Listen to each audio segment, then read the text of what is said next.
Ingin bertanya kebingungan saya akhir-akhir ini, Ustaz. Sebelumnya saya sangat ingin menikah dan berdoa hampir di setiap sujud untuk meminta jodoh dengan doa yang spesifik dan minta dimudahkan menikah agar terjaga dan terhindar dari zina. Namun akhir-akhir ini saya jadi lebih lapang dada jika memang saya tidak ditakdirkan Allah punya pasangan di dunia ini. Pemikiran saya mungkin terjaga bukan hanya melalui pernikahan. Saya lebih sering berdoa minta dilindungi dari zina sampai meninggal.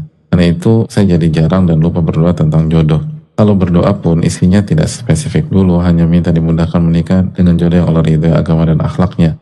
Apakah yang saya rasakan dan lakukan ini dibenarkan atau saya termasuk orang-orang yang berputus asa dari rahmat Allah berupa pernikahan?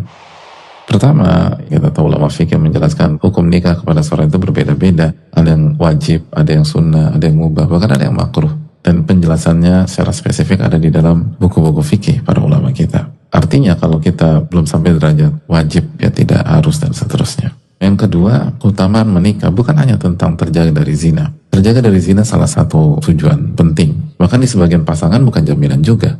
Ada banyak orang berzina dalam kondisi menikah. Na'udzubillah, na'udzubillah.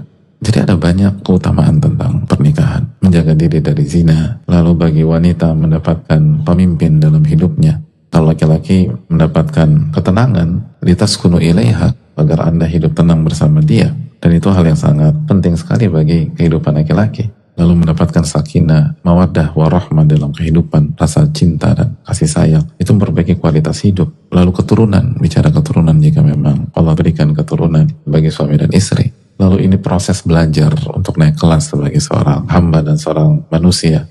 Kita tahu ketika rumah tangga itu dihadapi dengan iman dan ketakwaan, orang itu akan semakin matang, semakin berkualitas. Lalu bagi laki-laki tadi dia belajar menjadi pemimpin sejati dan dia semakin komplit sebagai seseorang. Dia akan ajarkan istrinya, didik istrinya, mengatur segala macam itu. Trickle down efeknya kemana-mana. Bagi wanita, dia mendapatkan sosok yang akan mengajarkan dia, mendidik dia, menghandle dia, menjaga dia. Ini ada banyak faktor. Makanya kan kata Nabi SAW, faqad istakmala nisfa dinih. Barang siapa yang menikah dengan wanita yang solehah, dia telah menyempurnakan setengah agamanya. Bayangkan bobotnya itu bukan 1/10, bukan 10%, bukan 20%, 50% dari agama. Lalu hendaknya dia bertakwa untuk mewujudkan setengah yang kedua. Jadi bobot pernikahan itu sangat luar biasa.